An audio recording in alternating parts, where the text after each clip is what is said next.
படைப்புகளுக்குள்ளும் அல்லாஹ் ஆக்கி அந்த படைப்புகளும் அல்லாஹுவை நேசிக்கும்படி ஆக்குவான். அல் வதூத் அவனும் படைப்புகளை நேசிப்பான், படைப்புகளும் அவனை நேசிக்கும்.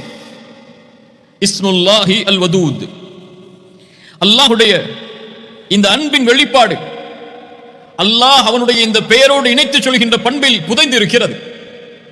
அல்லாஹுடைய அன்பை நாம் உணர்வதற்கு அல்லாஹ் ரப்புல் ஆலமீன் சொல்கின்றான், இன்ன ரப்பி ரஹீமுன் வதூத். ஷுஐப் அலைஹிஸ்ஸலாம் சொன்னார்கள், என் இறைவன் ரஹீம் அவன்.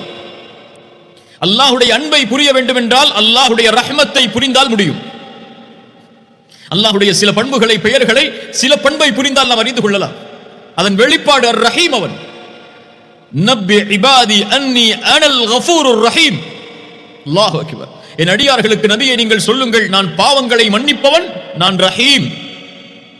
ரசூலுல்லாஹி ஸல்லல்லாஹு அலைஹி வஸல்லம் சொன்னார்கள், படைப்புகளை படைத்த போது அல்லாஹ் அர்ஷில் எழுதிக் கொண்டான், ஃபஹுவ இன்தஹு ஃபௌக அர்ஷிஹி இன்ன ரஹ்மதி சபகத் கதபி. என் ரஹ்மத் என் கோபத்தை முந்திவிட்டது என்று அல்லாஹ் எழுதிக் கொண்டான். ரசூலுல்லாஹி ஸல்லல்லாஹு அலைஹி வஸல்லம் சொன்னார்கள், அல்லாஹ்வுடைய ரஹ்மத்தை அல்லாஹ் அவனுடைய ரஹ்மத்தை நூறாக படைத்தான்.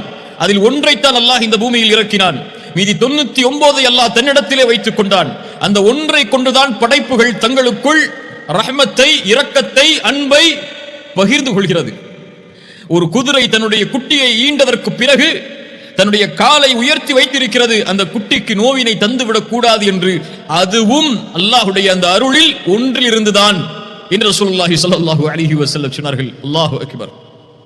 அல்லாஹுடைய ரஹ்மத், இன்ன ரஹ்மதி வஸிஅத் குல்ல ஷை, எல்லாவற்றையும் வியாபித்திருக்கிறது. அல்லாஹுடைய ரஹ்மத் இல்லை என்றால் நம்மால் இப்போது உயிரோடு வாழ்ந்திருக்க முடியாது. அல்லாஹ் அல் வதூத், அவன் ரஹ்மத்தை கொண்டு அறிந்து கொள்ளலாம். அல்லாஹ் இன்னொரு முறை இணைத்து சொல்கிறான் அவனுடைய பெயரில், வஹுவல் கஃபூருல் வதூத்.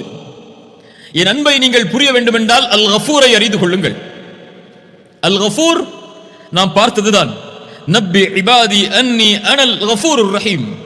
நபியே, அடியார்களுக்கு சொல்லுங்கள், அன்னி அனல் கஃபூர், நான் பாவங்களை மறைப்பவன், பாவங்களை மன்னிப்பவன். அவன் யார்? அவன் பாவங்களை மன்னிப்பவன், பாவங்களை நீக்குபவன், பாவங்களை மறைப்பவன். அடியார்கள் எப்போதெல்லாம் அவனை பாவ மன்னிப்பிற்காக அழைத்தாலும் அந்த பாவங்களை அல்லாஹ் மன்னிப்பான், மறைப்பான், நீக்குவான். அல்லாஹ்வுடைய மக்ஃபிரத்.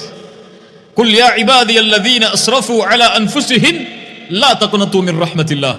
வரம்பு மீறி பாவம் செய்த என் அடியார்களே, அல்லாஹ்வுடைய ரஹ்மத்தில் ஒருபோதும் நம்பிக்கை இழந்து விடாதே. உலகம் முழுக்க பாவங்களை நீ செய்திருந்தாலும், அல்லாஹு அக்பர், அல்லாஹ்